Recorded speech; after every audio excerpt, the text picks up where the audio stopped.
Bien, buenas tardes a todos. Hoy vamos a arrancar con la unidad 2 del rubro inversiones. Vamos a ver primero la definición de las inversiones y después vamos a ver las distintas clasificaciones que existen.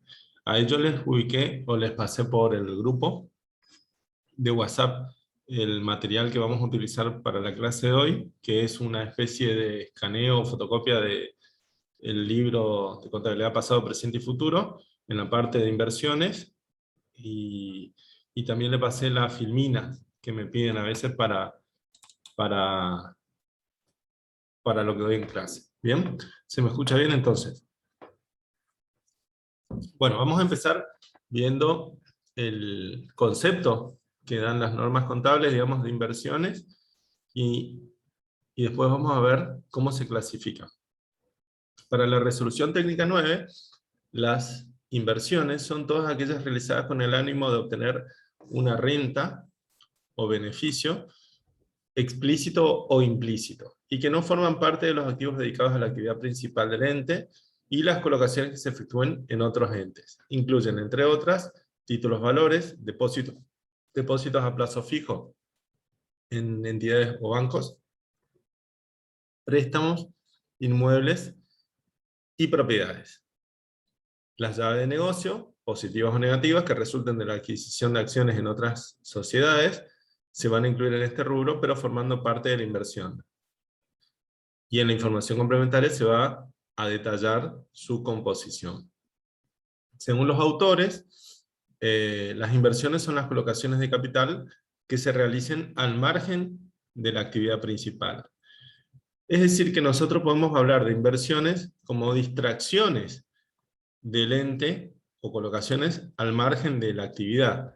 Y digo distracciones porque se supone que toda la atención debería estar focalizada en la actividad principal. Entonces, dado alguna circunstancia transitoria, temporal, el foco o la atención del ente se destina a estos activos secundarios.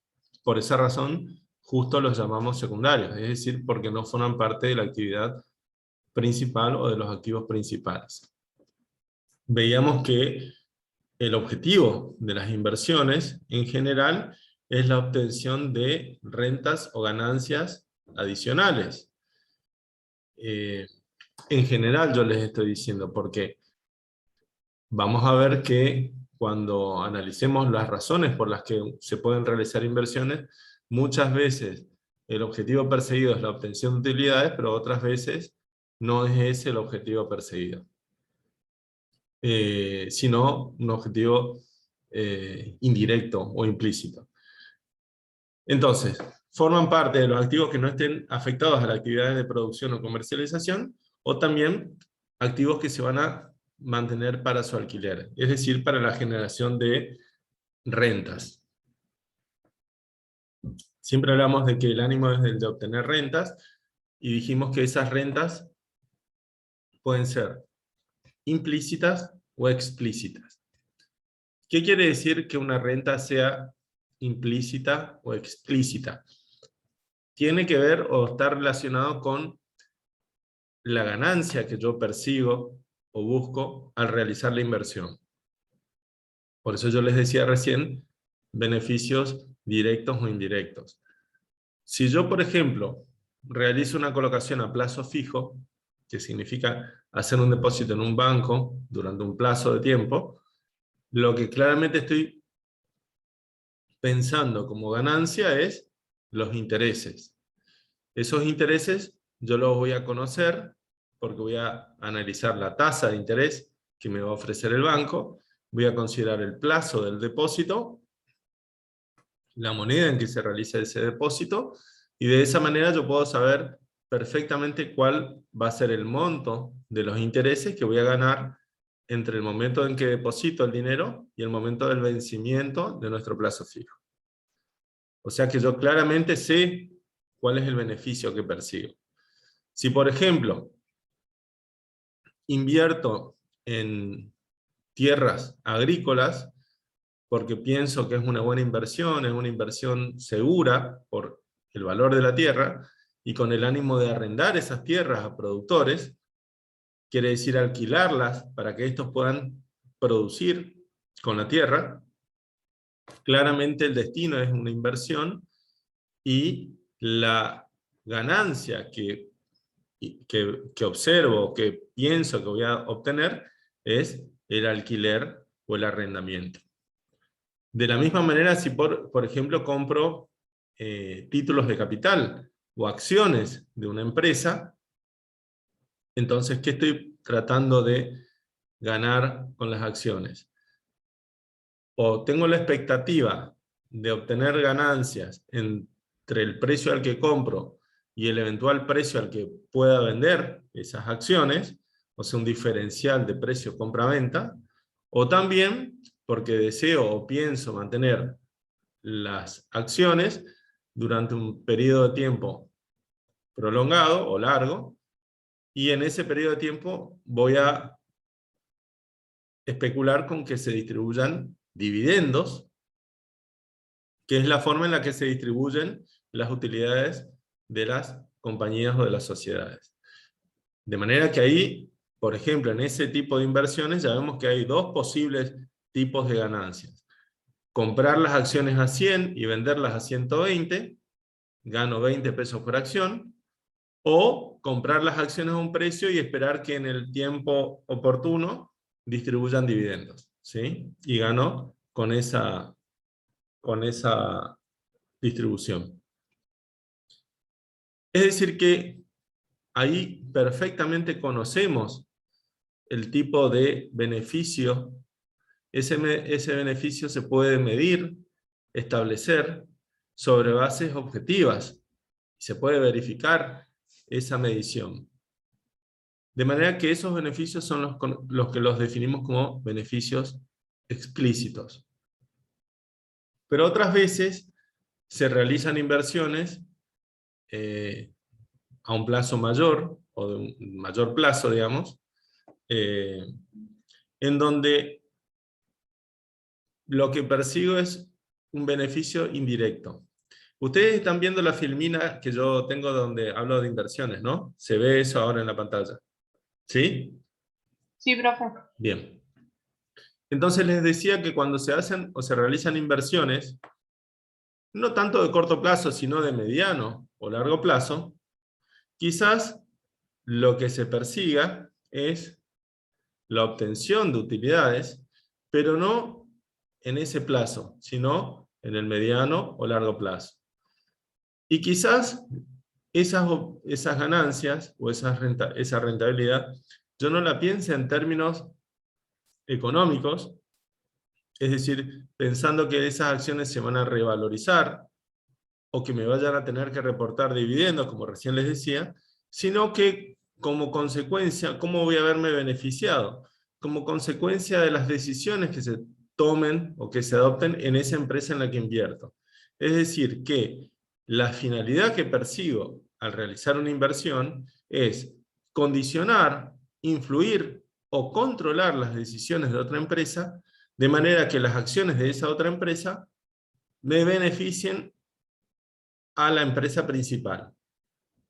Y en ese caso, muchas veces las decisiones de la empresa secundaria van a complementar los negocios de la primera, de la que realiza la inversión.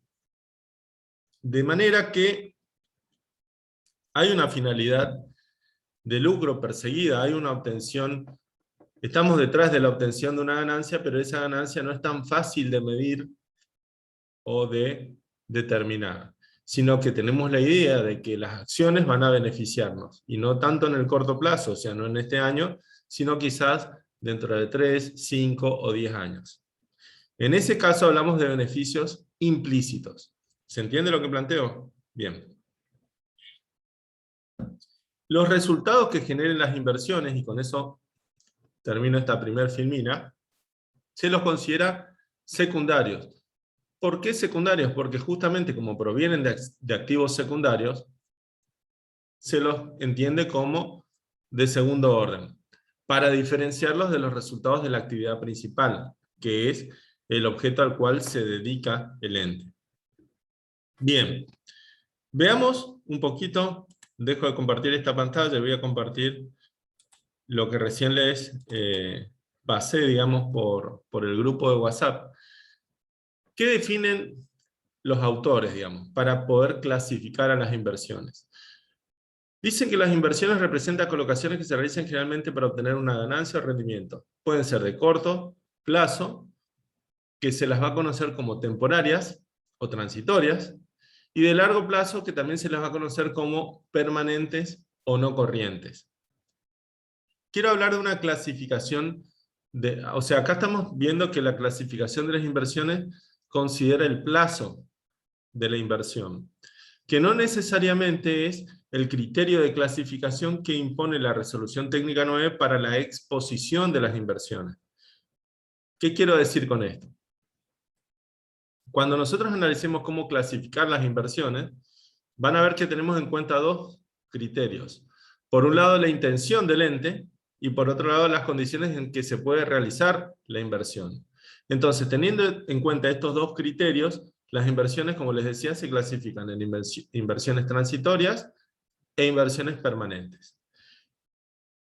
El criterio de exposición de la Resolución Técnica 9 para la exposición de las inversiones en el estado de situación patrimonial tiene en cuenta, en principio, esta clasificación, pero yo diría que para las inversiones no corrientes tiene un criterio adicional. ¿Qué quiere decir? En primer lugar, vamos a clasificar a las inversiones de acuerdo a este criterio. O sea, en inversiones transitorias o corrientes e inversiones no corrientes o permanentes. ¿Estamos hasta ahí? Ahora, cuando hablamos de las inversiones permanentes o no corrientes, la Resolución Técnica 9 es como que vuelve a abrir a las inversiones en dos grupos. Por un lado va a hablar de las inversiones permanentes en otros entes, en los que se ejerza control conjunto o influencia significativa, que dicho sea de paso es la unidad 3, que nosotros vamos a ver, que son las inversiones que se realizan en acciones de otra empresa con una finalidad específica, y que tienen el carácter de no corrientes o de largo plazo. Entonces, aclaro esto porque ustedes van a encontrar dentro de las inversiones no corrientes o de las inversiones permanentes, particularmente a las inversiones permanentes en otros entes, que se diferencian de las inversiones en bienes de largo plazo, en donde podemos hablar de colocaciones en títulos de deuda a largo plazo, inversiones en acciones a largo plazo, pero que no otorguen control conjunto o influencia significativa, o también las inversiones en bienes de naturaleza similar a los bienes de uso. Es decir, por ejemplo, cuando invertimos en bienes similares a los bienes de uso, pero con la finalidad de alquilar, arrendar o ganar con su locación. Es decir, que en ese caso estos activos fijos o tangibles no se van a utilizar en la actividad principal, sino que se van a afectar a una actividad de secundaria. Entonces, en ese caso vamos a estar hablando de las inversiones no corrientes en bienes de naturaleza similar a la de los bienes de uso. Está aclarado esa cuestión en cuanto a cómo vamos a exponer a las inversiones, habiendo dejado en claro el concepto. Bien, cuando tenemos en cuenta, como recién veíamos, el criterio para clasificar a las inversiones, teníamos que considerar dos factores principales, que son la intención de la empresa, en donde van a prevalecer dos situaciones posibles, ¿no? Que la empresa tenga pensado invertir en una entidad excedentes transitorios de fondos que se van a realizar en el corto plazo. Sería la opción 1 que plantea acá la bibliografía. Este tipo de inversiones lo que persiguen es la utilización de excedentes de fondos que de otra manera estarían ociosos, estarían expuestos a las pérdidas de poder adquisitivo o de inflación, de manera que en ese periodo en que sabemos que van a estar ociosos, lo que hacemos es colocarlos en alguna alternativa de inversión. Entonces, cumplido ese plazo, en el cual pensamos que van a estar transitorios u ociosos, los realizamos, para lo cual es necesario que el activo sea de fácil venta, y volvemos rápidamente a la posición de liquidez. O bien, que sería el caso opuesto, que la entidad decida incursionar en otra actividad del negocio principal, pudiendo lograr influencia significativa o control de otras entidades, integrando un conjunto económico con el objeto de mantener la inversión en un lapso mayor a un ejercicio. Y ahí están las dos alternativas en cuanto al plazo o a la intención del ente respecto al plazo de la inversión. Corto plazo, podríamos decir, ustedes me van a preguntar, ¿y qué consideramos corto plazo? Claramente el autor habla de 12 meses o un ejercicio económico, es decir, que si las inversiones en el plazo de un año se van a realizar, se entiende que son de corto plazo. Y si las inversiones son mayor o a un plazo mayor a 12 meses, bueno, las vamos a considerar de mediano plazo. En general se habla de inversiones hasta 5 años, plazo medio, o más de 5 años, largo plazo, ¿sí? Bien, y en cuanto a las condiciones para su realización, podemos ver que las inversiones se realicen en activos de fácil e inmediata venta, o caso contrario. Pongo un ejemplo. Si ustedes tienen que vender, por ejemplo, divisas, y ustedes tienen como inversión moneda extranjera, o por ejemplo dólares, euros, etc., seguramente no les va a costar vender o convertir esa inversión en pesos. Es decir, que son activos de muy fácil realización, ¿sí? En general, este tipo de inversiones en bienes de fácil realización cuenta con valores de cotización o cotizaciones en mercados oficiales o mercados paralelos, ¿sí? O bien, por el contrario, puede ser que la venta sea un poco más difícil, dificultosa. Entonces, en ese caso, estaremos hablando de bienes cuya realización requiere un poco más de análisis. Por ejemplo, si tengo que vender 100 hectáreas de tierras rurales, seguramente no voy a tener tan fácil el valor, voy a tener que buscar un cliente o un interesado para poder realizar esa inversión. Bueno, después hablamos de los tipos de inversiones, ¿sí? Y acá empezamos a hablar de las inversiones en general en mercados financieros. En primer lugar, voy a hacer un rápido paneo. Vamos a hablar de las colocaciones a plazo fijo, títulos de deuda, títulos de capital, contratos derivados, bienes no afectados a la actividad, participaciones en uniones transitorias de empresas, que son las alternativas de inversión que plantea la bibliografía. En general, fíjense que planteamos distintos tipos de inversiones en distintos tipos de mercados. ¿Qué son los distintos tipos de mercados? Cuando uno realiza inversiones puede pensar en mercados como por ejemplo mercados financieros, en donde claramente la alternativa de inversión es el dinero. Es decir, vamos a hacer colocaciones en entidades financieras para obtener ese rendimiento. Ese tipo de inversiones, o las inversiones financieras, en general van a reportar o van a tener como beneficio interés, es decir, el rendimiento por la colocación de dinero en una entidad financiera. ¿Y qué se diferencia de las inversiones en los mercados de capitales, en donde lo que uno, o en lo que uno invierte, es en títulos valores? En los mercados de capitales, justamente, un mercado distinto al mercado financiero, lo que se negocian son capitales. Y los capitales se pueden, como yo les decía, colocar en títulos valores. ¿Qué son títulos valores? Los títulos valores son, valga la redundancia, títulos que otorgan derechos patrimoniales. y se suelen clasificar de acuerdo al derecho patrimonial que representan. Por ejemplo, tenemos títulos valores de capital, o podemos tener títulos valores de deuda. Un título valor de capital, o un título de capital, lo que va a hacer es otorgar derechos patrimoniales sobre el capital de un patrimonio administrado. Y se va a diferenciar de un título de deuda, en donde el derecho patrimonial sobre el cual recae es una obligación o el pasivo de un patrimonio. Estas diferencias son muy importantes porque confieren al inversor una categoría distinta. ¿Qué quiere decir esto? Que el título de capital confiere al inversor el carácter de accionista, socio o partícipe de un patrimonio administrado.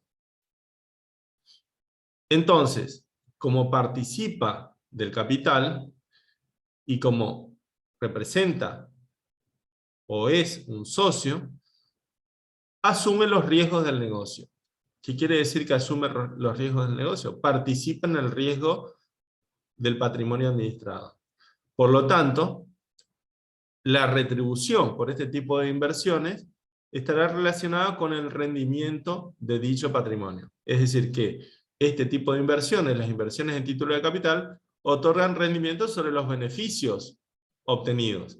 Si el patrimonio administrado obtiene ganancias, el inversor participa en ellas.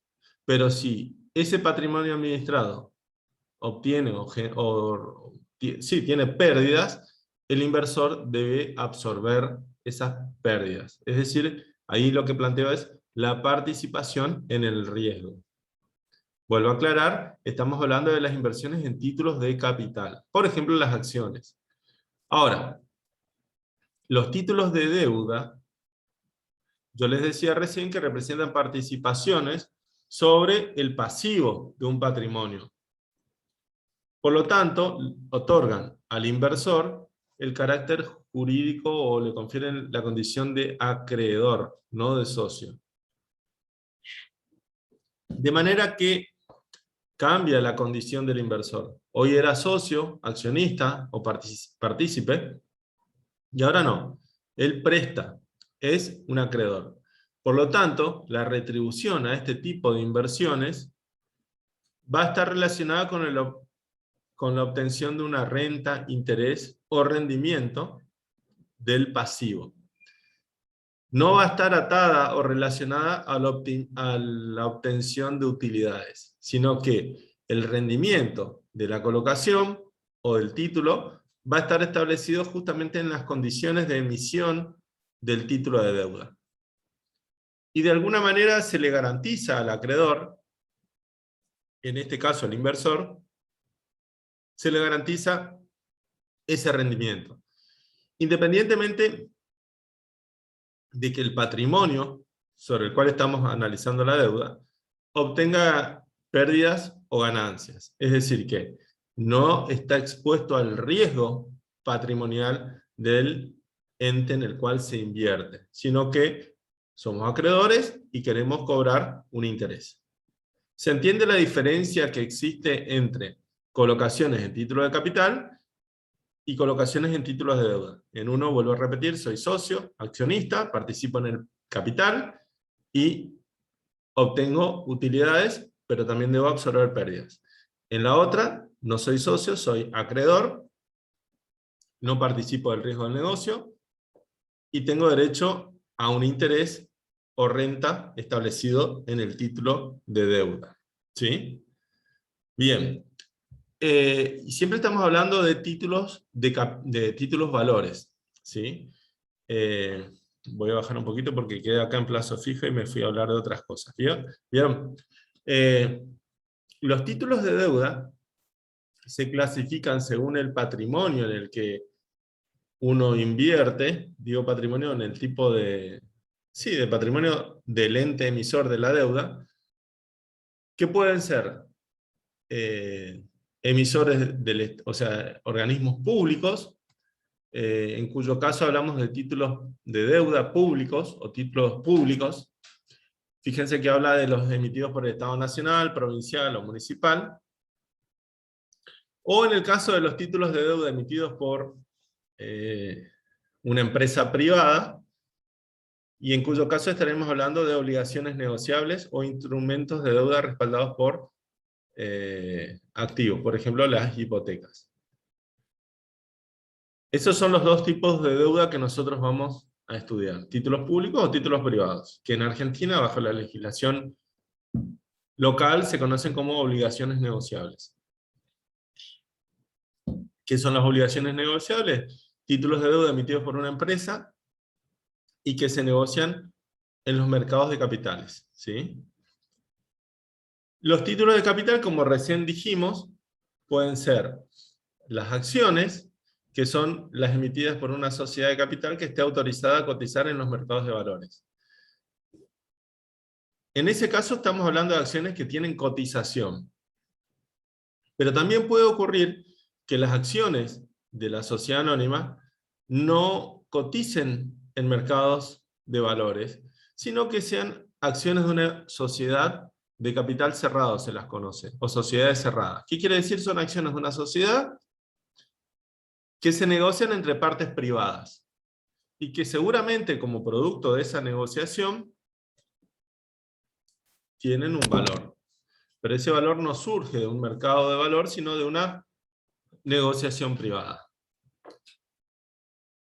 También tenemos los títulos, las cuotas partes de los fondos de inversión.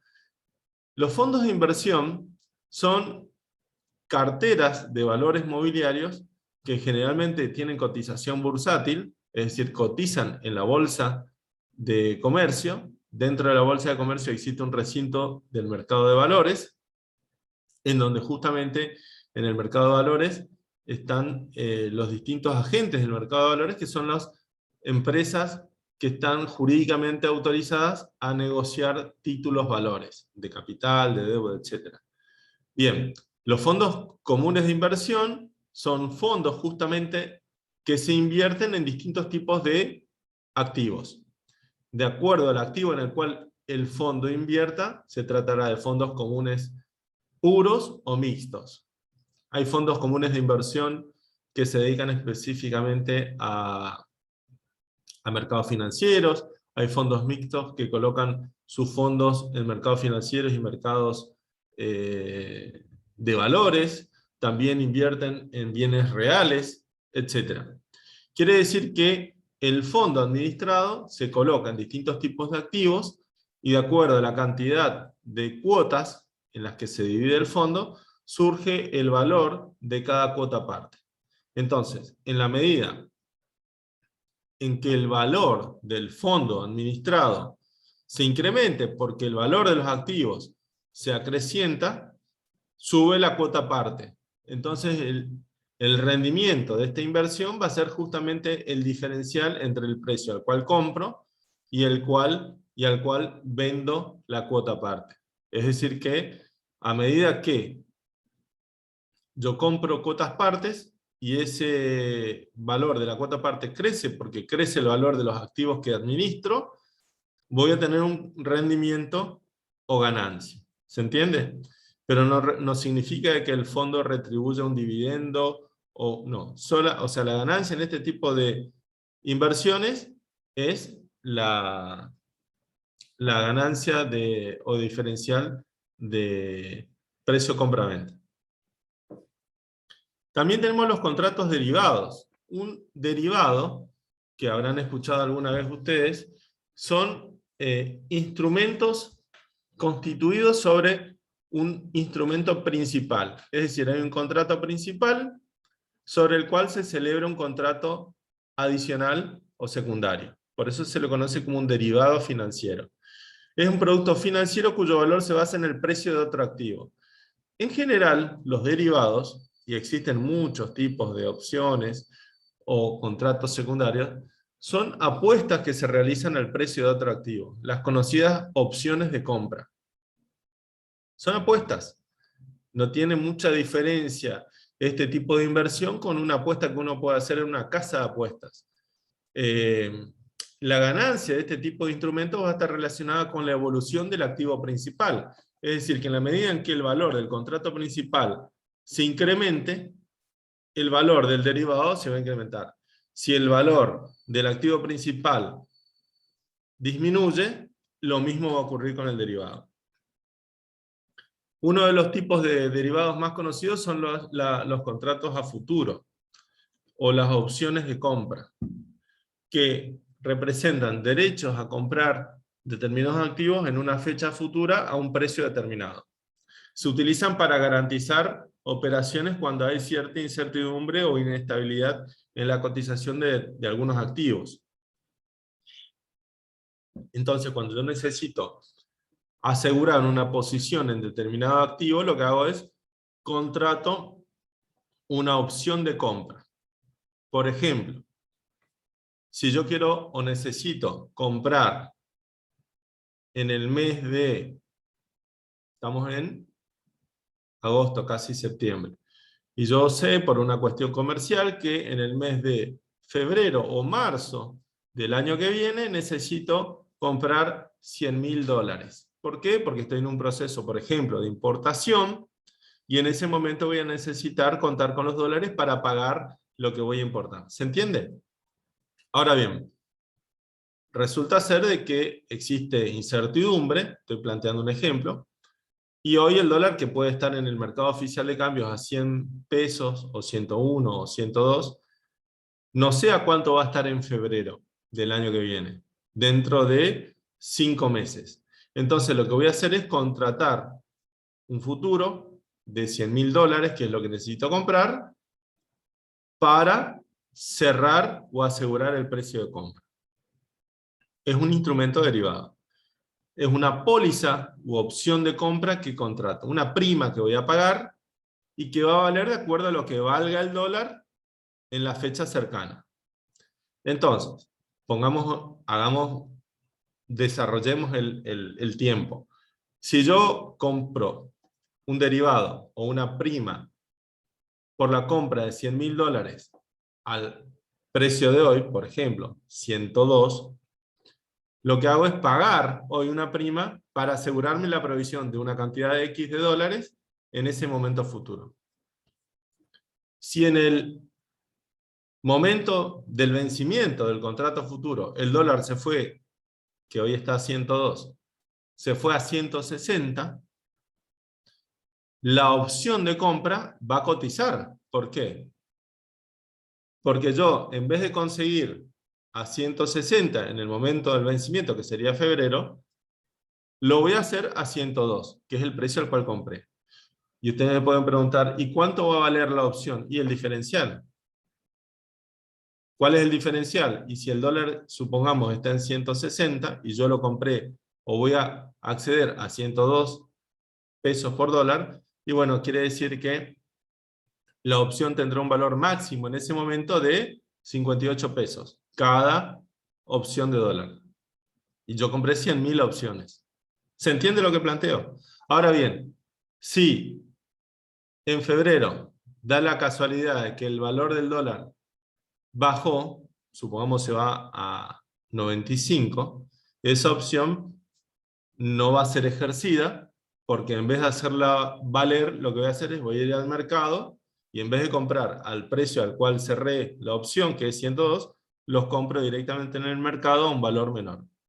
Lo que estoy planteando es que justamente este derivado depende del valor de un contrato principal. Esas son las opciones, o contratos derivados.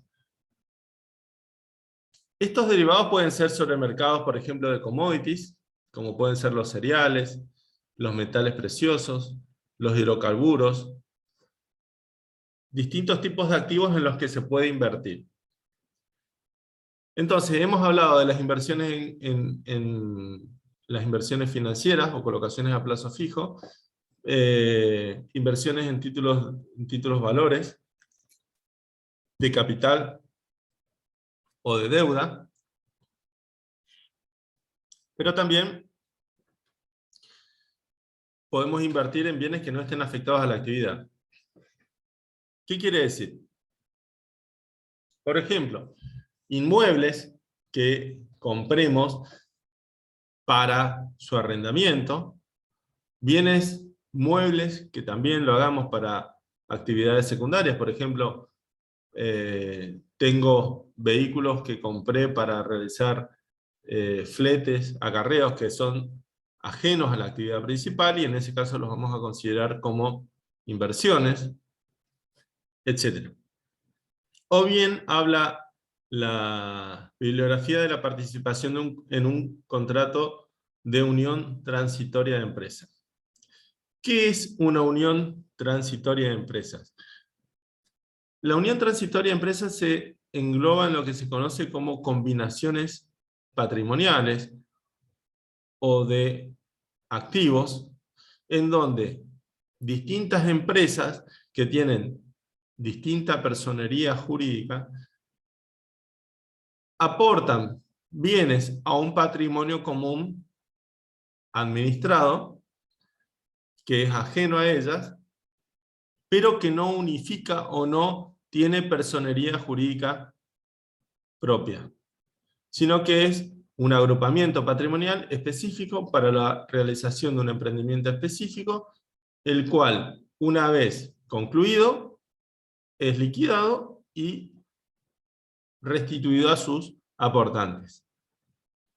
Entonces, después yo le voy a dar, o en realidad todos ustedes, yo les dije, lo tienen en el grupo para que puedan leer, pero ahí está claro que es una unión transitoria de empresas. Son acuerdos de negocios donde cada uno de los integrantes mantiene su individualidad jurídica, es decir, no se conforma una nueva empresa, sino que se conforma un agrupamiento patrimonial. Se conjugan o se combinan activos o bienes que son aportados por cada uno de los socios.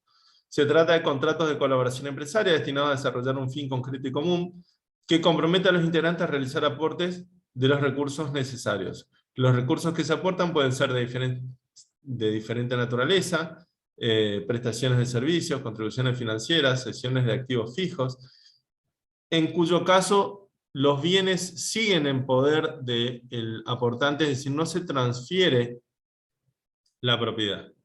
No tienen personería jurídica, es decir, las uniones transitorias de empresas no son sujetos de derecho. Por lo tanto, existe un registro específico en el Registro Público de Comercio donde se inscriben este tipo de agrupamientos empresarios. Las relaciones jurídicas con terceros se regulan por las normas del mandato de la Unión Transitoria de Empresas. Los miembros no son solidarios en relación con las obligaciones que adquiere cada uno de ellos respecto del aporte que se compromete, es decir que es un aporte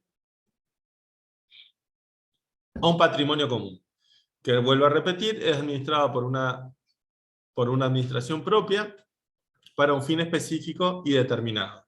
Y como dice su nombre, transitorio. Bien. ¿Preguntas hasta acá? ¿No hay preguntas? Sigo.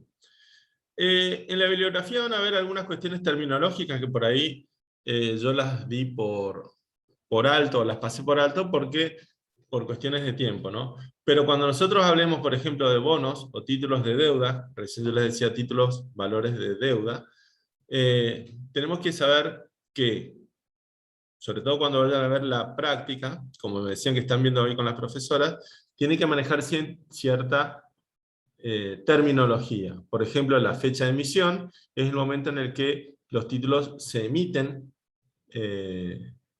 como deuda. Los títulos de deuda tienen una moneda, que puede ser la moneda nacional o moneda extranjera. El monto, el plazo de amortización es el plazo en el cual se devuelve el capital solicitado. Cláusulas de ajuste son distintas condiciones de ajuste del valor de la deuda sobre el cual el acreedor calcula su tenencia. Y por supuesto el interés, es decir, la renta prevista en el bono que se calcula aplicando la tasa que está estipulada en las condiciones de la emisión. Cuando hablamos de títulos de deuda, también tiene que hablar de valor nominal, valor residual, valor técnico, es decir, distintos conceptos que se relacionen, que los dejo ahí para la lectura y cualquier cosa ustedes me consultan. Cuando hablamos de los títulos de capital, yo recién les decía que son los títulos que otorgan derechos sobre el capital de una sociedad comercial, y en el caso de las acciones estamos hablando de las partes en las que se divide el capital de esta sociedad comercial. Las sociedades se clasifican en sociedades abiertas o cerradas según se encuentren autorizadas a realizar oferta pública de acciones. ¿Quién es la autoridad que otorga ese permiso? Bueno, es la Comisión Nacional de Valores. Para ello, la sociedad interesada tiene que pedir permiso, autorización y cumplir una serie de requisitos que están en la ley, y en caso de que sea autorizada, la sociedad va a poder hacer oferta pública de acciones. ¿Qué quiere decir eso? Que puede ofrecer acciones en los mercados bursátiles. Se dice que en ese momento la sociedad es de capital abierto porque pueden ingresar al capital, aparte de los socios actuales, socios del mercado, ¿no? En cambio, una sociedad cerrada es una sociedad que no realice oferta pública de acciones y que sus acciones estén en manos de los inversores privados. De la misma manera vamos a tener la sociedad emisora, es decir, la que emite los títulos de capital, accionista es el titular de las acciones, suscripción de acciones, esto ustedes ya un poco lo conocen, porque suscripción de acciones es el acto de comprometerse respecto del capital que ostenta la acción.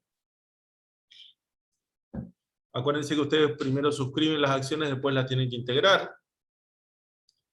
Las acciones pueden ser ordinarias, que son las acciones comunes, en las que se divide el capital, y estas acciones, las ordinarias, no tienen ningún tipo de privilegio. Con respecto a las acciones, acuérdense que otorgan los derechos que emana de la condición jurídica de socio. ¿Y cuáles son esos derechos? Los derechos políticos y los derechos económicos.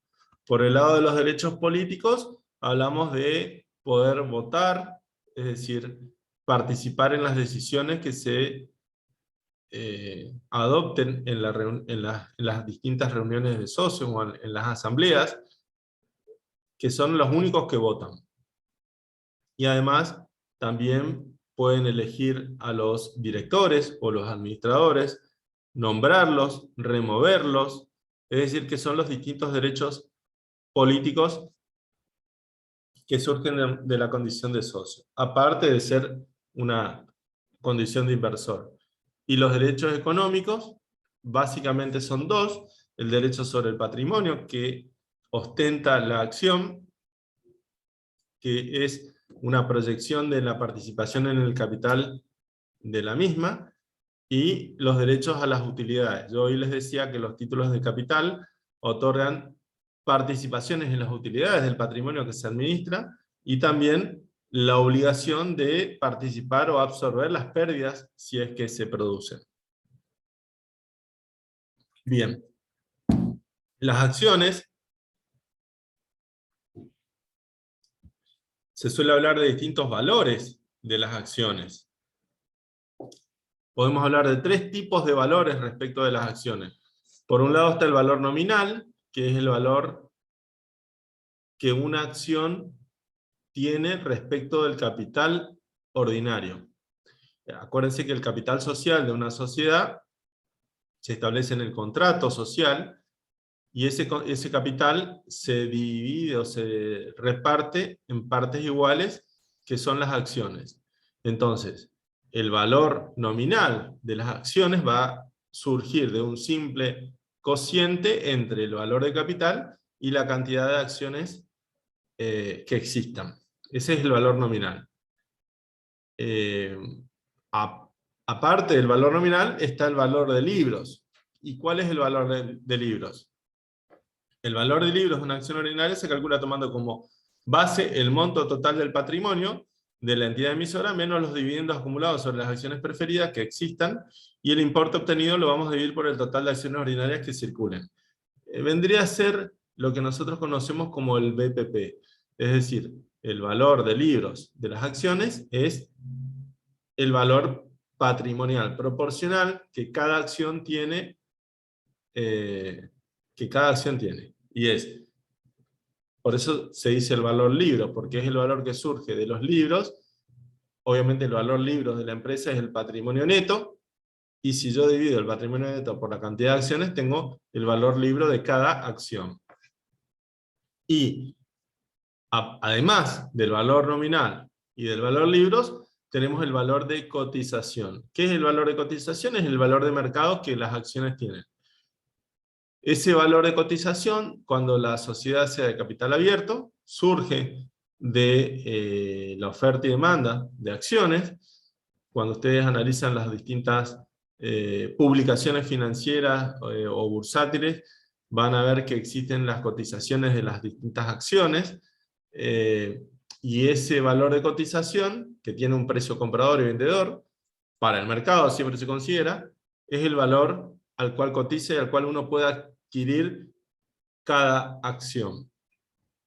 Y ese valor depende de las cuestiones de mercado. No tiene mucha explicación más que las cuestiones de mercado. Cuando una acción está muy demandada, ese valor de cotización de mercado tiende al alza, sube, se cotiza, y cuando una acción está muy ofertada o está muy poco demandada, ese valor tiende a la baja. ¿Sí? Bien. Bien, yo les dije que las inversiones las podíamos clasificar en transitorias o permanentes. ¿Cuál era el criterio? Dijimos dos. La intención del ente y además las condiciones o la facilidad que tenga la inversión para su realización. En función de esos dos criterios podemos hablar de inversiones temporarias. Nosotros, en esta unidad 2, vamos a hablar puntualmente de las inversiones temporarias. Es decir, las distintas inversiones que se pueden realizar en activos de fácil realización y que además la intención del ente sea su venta dentro de los 12 meses posteriores a su adquisición. Eso es lo que vamos a estudiar en esta unidad 2.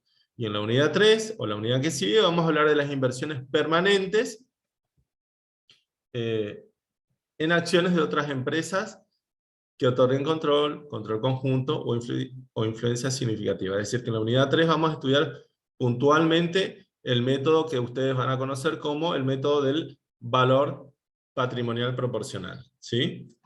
¿Qué podemos invertir en el corto plazo? Bueno, podemos hacer plazos fijos, en moneda de curso legal o en monedas extranjeras. Podemos invertir en títulos de deuda, privados o públicos. Podemos invertir en títulos de capital. O también podemos comprar derechos o posiciones sobre determinados activos de fácil realización.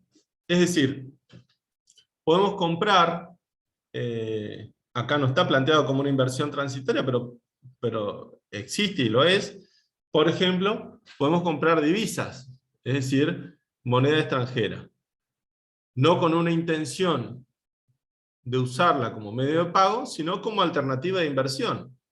Cuando yo tengo la expectativa de que la moneda va a pegar un salto, o la cotización va a pegar un salto, lo que hago es compro para ganar con el diferencial de compra-venta. ¿Se entiende? En ese caso, la intención de comprar la moneda o la moneda extranjera está justamente con ese diferencial entre el precio de compra y venta. Y por el caso contrario, las inversiones permanentes, ¿sí? En donde hablamos de distintos tipos de inversiones permanentes.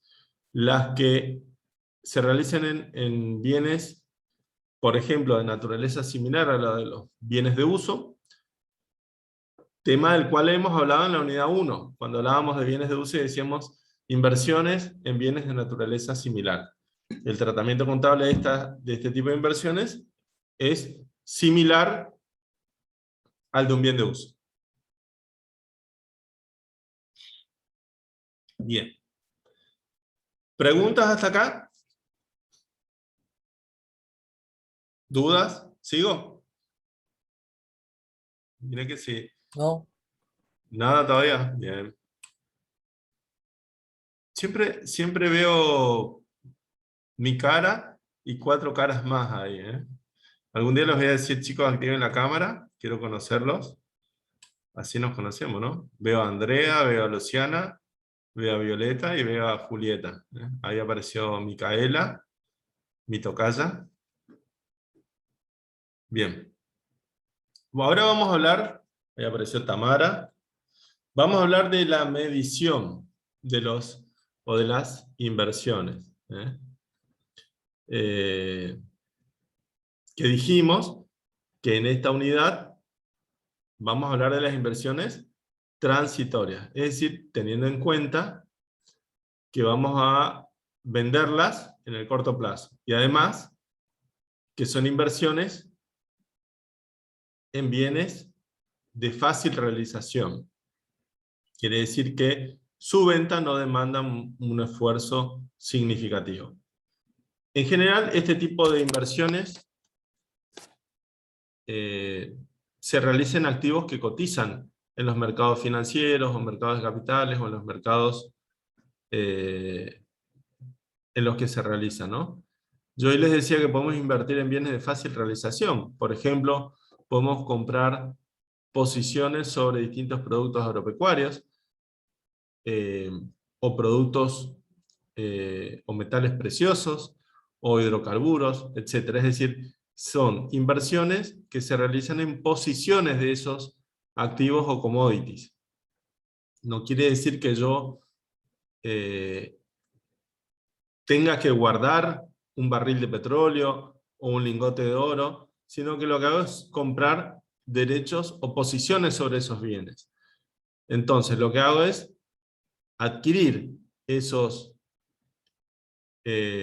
activos que están certificados por una entidad que los respalda y que los puedo llegar a vender en determinado momento. Y donde la única finalidad es el lucro entre lo que cuesta cuando lo compro y lo que puede llegar a costar cuando lo vendo. Algo que también por ahí ustedes van a escuchar ahora, que es la moda, es las inversiones en criptomonedas. Habrán escuchado algo de eso, ¿no? Y no son más que monedas o certificados de monedas respaldados por alguien dentro de la web. Y donde la más conocida es el Bitcoin. ¿Ok? Pero no son más que apuestas, ¿eh? El principal respaldo que van a tener todo este tipo de activos es la confianza que el mercado tenga en ellos. Si en determinado momento, por X razones, el mercado tiene desconfianza sobre algún activo, el valor de ese activo se desploma. Y en general pasa con cualquier activo de esa situación. Bien. Vamos a hablar entonces de medición. Para la medición, vamos a considerar el tipo de activo en el cual estemos realizando la inversión, ¿no? Y los autores clasifican a las inversiones, o a la medición de las inversiones, según se trate de la medición inicial o de la medición periódica. ¿Por qué? Porque al momento de la medición inicial, lo que se va a tener en cuenta es el criterio del costo, tema del cual nosotros hemos hablado cuando hablábamos de bienes de cambio en contabilidad 3, o cuando hablábamos de bienes de uso en la unidad 1 en contabilidad 4.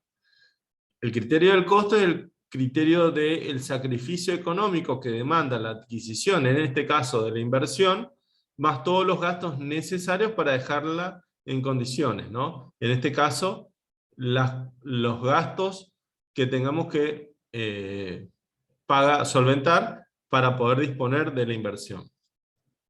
Entonces, cuando las inversiones cuenten con un mercado activo, es decir, acuérdense que el mercado activo es aquel en el cual intervienen oferentes y demandantes. En este caso nosotros somos quienes demandan la inversión, que en ese mercado se realicen operaciones habitualmente, con periodicidad, con alta periodicidad, y además que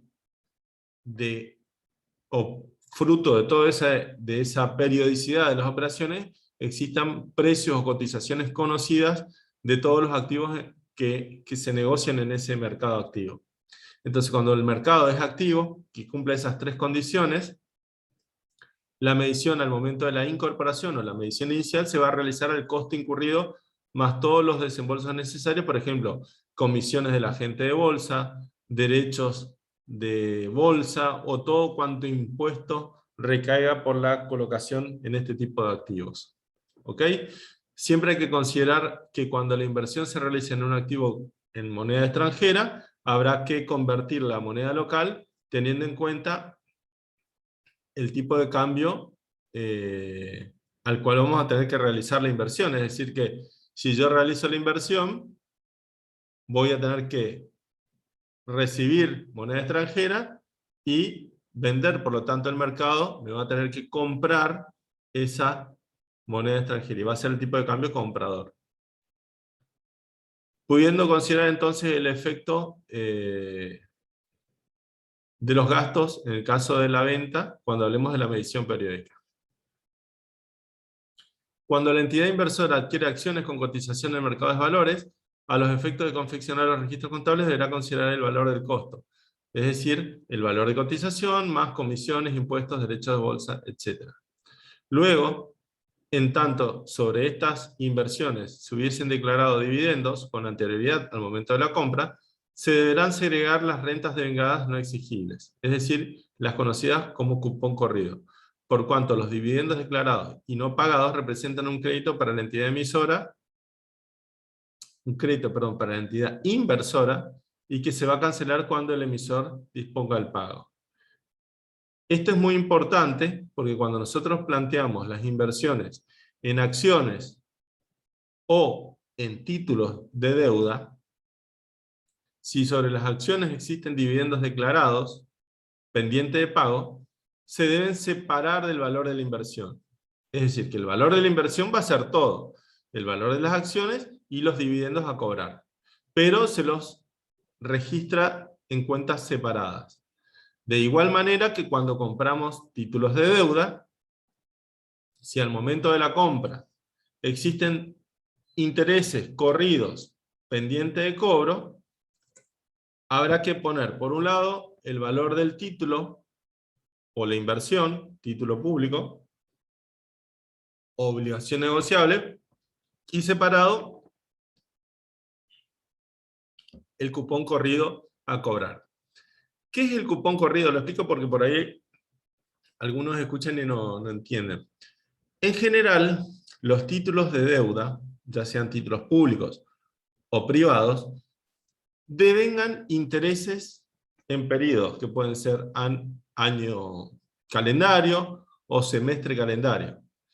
Entonces lo que hacen estos títulos es pagar al vencimiento del periodo, por ejemplo el 30 de junio o el 31 de diciembre, pagar los intereses que se han devengado desde el 1 de enero o del 1 de julio.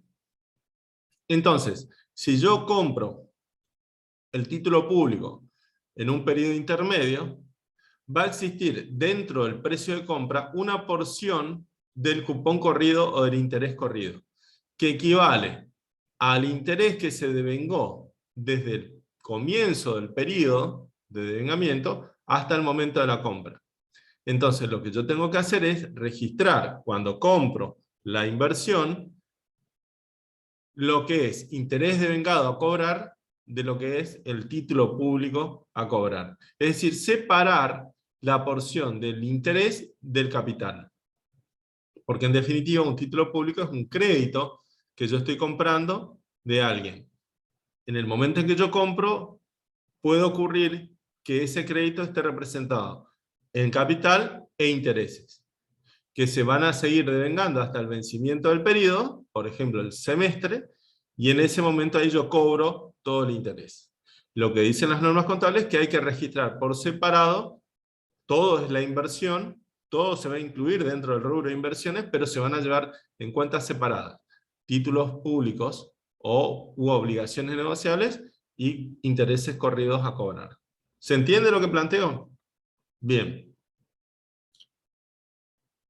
Al momento de la medición periódica, y ahora vamos a ver en particular, hay que tener en cuenta la intención respecto de la inversión que tenga el ente. Entonces, cuando la intención sea conservar la inversión hasta el vencimiento, vamos a tener en cuenta siempre que estemos hablando de los títulos de deuda. ¿Por qué? Esto tiene que ver con lo que nosotros ya vimos cuando estudiamos cuentas por cobrar, que al cierre del ejercicio puede ocurrir que el ente tenga dos intenciones respecto de la cuenta por cobrar. Mantenerla hasta su vencimiento y después cobrar, o antes del vencimiento ceder, negociar o transferir la cuenta por cobrar. En el caso de las inversiones en títulos de deuda, son inversiones, pero en realidad la naturaleza del activo es un crédito, una cuenta por cobrar. Entonces, si la intención del inversor, en este caso del ente, es mantener los títulos de deuda hasta su vencimiento y ahí cobrar, en ese caso vamos a tener en cuenta las condiciones originales de emisión del título de deuda. Es decir, vamos a medirlo al valor contable del costo amortizado en la medida en que el título tenga previsto pagos de capital anteriores al vencimiento. Cuando el plazo de rescate del título sea superior a 12 meses, habrá que clasificarlo como inversión permanente y su medición contable será de acuerdo con el criterio de el valor contable. Es decir, ¿cuál es la medición al costo amortizado? El valor original del título, más la porción de vengada de los intereses de acuerdo a la tasa interna de retorno de la inversión, menos los cobros realizados. Vuelvo a aclarar, siempre que la intención sea mantenerlo hasta el vencimiento. Por el contrario, si no existe esa intención, es decir, sino que lo que pensamos hacer es vender los títulos anticipadamente al vencimiento, ahí vamos a tener en cuenta otro tipo de medición. En el caso de los títulos de deuda, acuérdense, títulos públicos u obligaciones negociables, o en este caso, los títulos de capital, por ejemplo las acciones, que sean pensados o que se los tenga pensado vender antes de o una fecha cercana al cierre, vamos a considerar el valor de cotización en la fecha de cierre. Y a ese valor de cotización le vamos a restar los gastos relacionados con la venta. Es decir, si yo vendo acciones, bueno, tendré en cuenta el valor de cotización al cierre, menos los gastos, como por ejemplo las comisiones del agente de bolsa, impuestos si si están grabadas las ventas de acciones, etc. El valor de cotización debe ser un valor razonable cuando se observa que el grado de variación de las cotizaciones que se verifican en el mercado de capitales, donde se comercializan, no representa rangos de volatilidad de significación. Una condición importante que debe tenerse en cuenta es que para estos títulos deben operar compras y ventas frecuentes, lo que hoy definimos como mercado activo. Bueno, ahí está de vuelta cuando se considera un mercado activo, ¿no? Y en el caso de las inversiones que estén en condiciones de ser realizados, bien, en ese caso vamos de vuelta a hablar del valor de cotización. Después van a encontrar ahí, yo no voy a dedicar esto porque hoy no estamos en una clase de práctica, sino de teoría. Van a tener ahí un caso práctico de inversiones temporarias de títulos públicos con la solución propuesta. ¿Sí? Bien. Yo quiero pasar, a ver si logro. Esperen que yo me amigue con la tecnología acá. Voy a volver a compartir la filmina. Presentación. Ahí. Están viendo la filmina ¿El PowerPoint? Sí, profe. ¿Sí? Bueno. Sí, sí. Habíamos dejado por acá, ¿no? Acá habíamos visto, de esto ya hablamos, de la clasificación de las inversiones transitorias en corrientes y no corrientes, y las distintas alternativas de medición. Y quería ver en particular los criterios de medición de las distintas alternativas de medición. Es una especie de repaso que tienen acá y que me interesaría leer. Cuando hablamos de las colocaciones a plazo fijo, saben ustedes que son las colocaciones que se realizan en bancos, en entidades financieras, por un plazo determinado. Los plazos fijos son cuentas por cobrar, porque es una plata que depositamos en un banco para que el banco nos devuelva esa plata en un periodo de tiempo establecido, que es el plazo del depósito. Entonces, respecto de los plazos fijos, tenemos que considerar dos mediciones. Una que es la medición inicial, que obviamente va a representar para nosotros un préstamo que le hacemos a un banco con interés. Si ustedes repasan cómo se miden los préstamos financieros con interés, la medición inicial está dada por la suma prestada. En este caso, la suma prestada es el depósito de dinero inicial.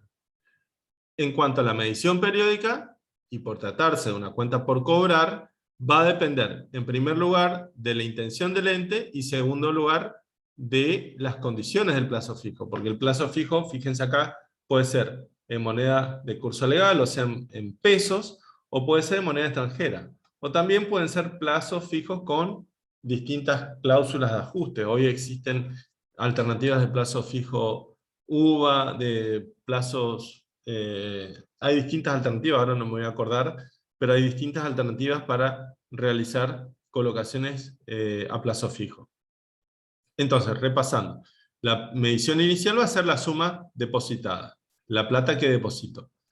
Si es pesos, está automáticamente contabilizado, y si es moneda extranjera, habrá que ver a qué cotización tienen al momento del depósito. Y en cuanto a la medición periódica, entonces, como se trata de una cuenta por cobrar, y recién veíamos en la bibliografía, habrá que tener en cuenta cuál es la intención.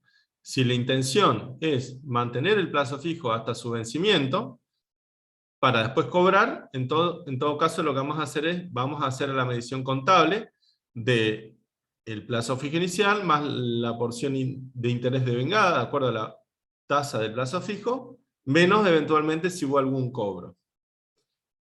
Siempre considerando la tasa original.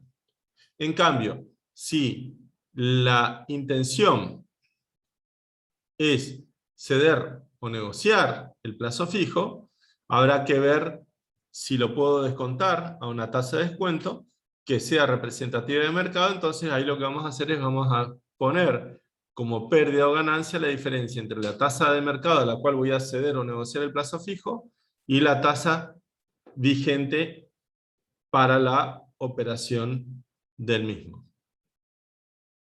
¿Se entiende? Si eventualmente hay una cláusula de ajuste que aplicar previamente, esta cláusula se va a tener que reflejar o aplicar, mejor dicho, primero, para luego, sobre el valor actualizado, calcular los intereses. Por el lado de los títulos de deuda, yo les decía que hay que tener en cuenta para la medición inicial la suma de la colocación, es decir, el valor de compra. Habrá que ver si el título de deuda al momento de la colocación tiene intereses corridos o cupones corridos, y en ese caso habrá que tener en cuenta su segregación para ponerlo por separado. Y en cuanto a la medición periódica, lo mismo que con los plazos fijos. Si la intención es conservar hasta el vencimiento, acá está resolución técnica 17 3.57 se van a medir según la medición original, adicionando los intereses vengados de acuerdo a la tasa interna de retorno determinada en el momento original, menos las cobranzas efectuadas. De existir cláusulas de ajuste, habrá que medir su efecto. Por el contrario, si la intención respecto de los títulos de deuda es cederlos, negociarlos o venderlos, se los va a medir por su valor neto de realización, que es el valor de cotización que tienen los títulos de deuda, menos los gastos de venta, como por ejemplo las comisiones de los agentes de bolsa. Siempre que, dice, se pueda considerar el valor de cotización como un valor razonable o que sea representativo de la paridad efectiva al cierre. Es decir, que no esté afectado por fluctuaciones significativas transitorias. Bien. Sigo. A ver si me trabó acá, a ver. ¿O terminó? Ah, no, ahí está. ¿Y qué nos quedaba por ver? Las inversiones en títulos de capital. Acuérdense que estamos hablando de las inversiones transitorias o temporarias. Entonces, cuando hablamos de inversiones en títulos de capital,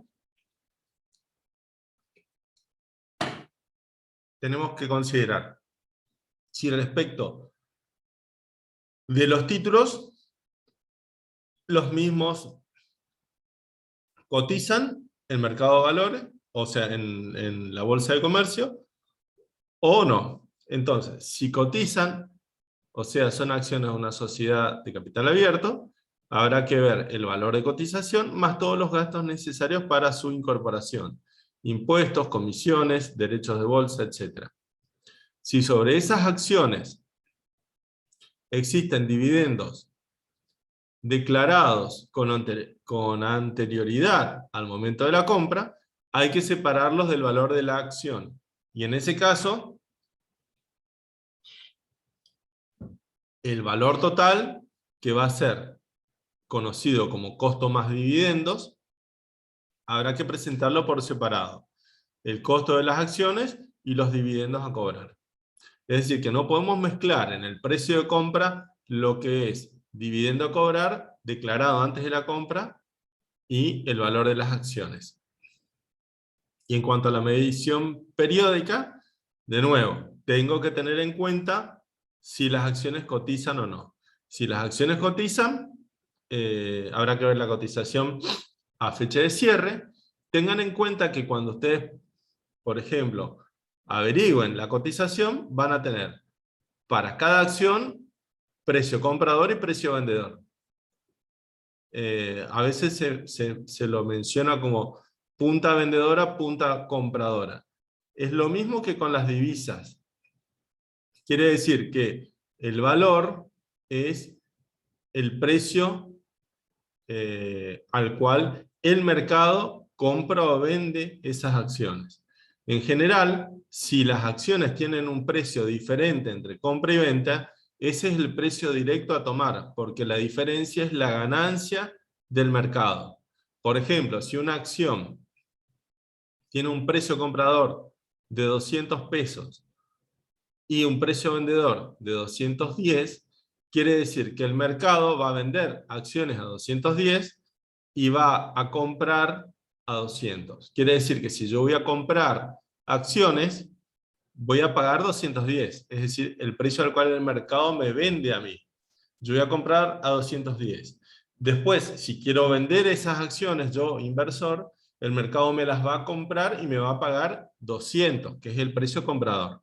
Claramente la diferencia, esos 10 pesos, es la ganancia del mercado por la intermediación en el mercado bursátil. De manera que si yo tengo la inversión al cierre y quiero evaluar, el precio al cual voy a tener que considerar es el precio o la punta compradora. Esa es la cotización al cierre que debo considerar. Y habrá que tener en cuenta si esa cotización está expresada en pesos o en dólares. Si está en pesos, tomo directamente ese valor, y si está expresado en dólares, tengo que convertir de nuevo, considerando que el valor al cual me van a liquidar son dólares o unidades de moneda extranjera. Y de nuevo, toda la consideración para convertir a moneda argentina.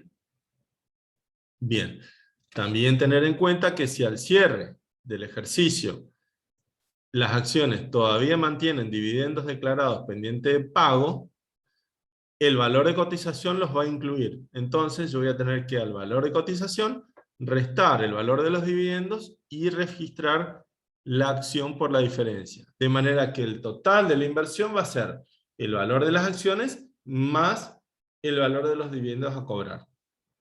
¿Ok? Bien. Y por último, para terminar con esta unidad, hablamos de las inversiones en bienes de fácil realización. ¿Qué categorías de activos ingresan en este grupo? Y acá tenemos todo lo que hoy, fíjense, voy a subir, a ver si se ve ahí. ¿Qué tenemos acá? Son bienes de fácil comercialización, que se comercializan a un precio de mercado y cuya venta no requiere un esfuerzo significativo. Ejemplos: moneda extranjera, metales preciosos, o metales, como metales que se cotizan en mercados bursátiles, títulos públicos o privados, cupones de los títulos, commodities, tales como petróleo, hacienda en pie, productos agrícolas, etc. Sobre todo estos tipos de activos puedo invertir. Entonces, ¿cómo se miden las inversiones en bienes de fácil realización? Si hablamos de la medición inicial, a su costo de incorporación, es decir, al precio de compra de contado, más los gastos de adquisición, como comisiones, impuestos no trasladables, etc. Y al momento de la medición periódica, se los va a medir de acuerdo a su valor neto de realización, es decir, el precio de cotización menos los gastos, con todas las salvedades que ya les comenté. Y por último, las inversiones en bienes no afectados a la actividad, por ejemplo, inmuebles o propiedades, acuérdense que se miden de acuerdo a las normas de medición previstas para los bienes de uso. Es decir, de esto ya hablamos en la unidad 1, habrá que ver si se miden al valor del costo, menos en su caso depreciaciones, o a su valor revaluado, de acuerdo al modelo de revaluación contable, también en su caso neto de depreciaciones acumuladas. Bien, con esto estamos completando la unidad 2, como ven es bastante cortita. Voy a volver a la pantalla del Zoom. Les decía, con esto terminamos la unidad 2. Yo hoy les voy a dejar un ratito para que ustedes puedan descansar. Esperen que voy a cortar la grabación también. Ah, no, primero voy a tomar la asistencia, que hoy no tomé, y que me dijeron que la tengo que tomar al final de la clase. A ver, compartir pantalla. Bueno, estoy medio tonto hoy. Compartir. ¿Se ve la planilla de asistencia? Sí, profe. Sí, profe. Sí. Bien. Hoy es lunes 30, ¿sí? ¿Arriola? Presente. ¿Arroyo? Presente. ¿Bowix? Presente, profe. ¿Cambeiro? ¿Servián? ¿Cohen? ¿Fontana? Fontana estaba. Está, profe, pero fue al baño. Da vergüenza así en la cámara. Pero ustedes están muy bañeiros hoy, ¿eh? No, Mami, estamos en la Róbalo. misma- Yo soy presente. Bien. ¿Molina? Presente, profe. ¿Mulier, Emanuel? Presente. ¿Mulier, Evelyn Gisela? ¿Muti, Andrea? Presente, profe. ¿Muchacho de Antonella? Presente, La vi por ahí. ¿Rotela? Chipani. Presente. Skromeda Luciana, estaba por ahí. Presente. Skoniewski. Skrauba Melanie. Presente. Sosa, Micaela. Presente. Sosa está. Y Sí. por último, Witty Tamara, que también la vi. Presente.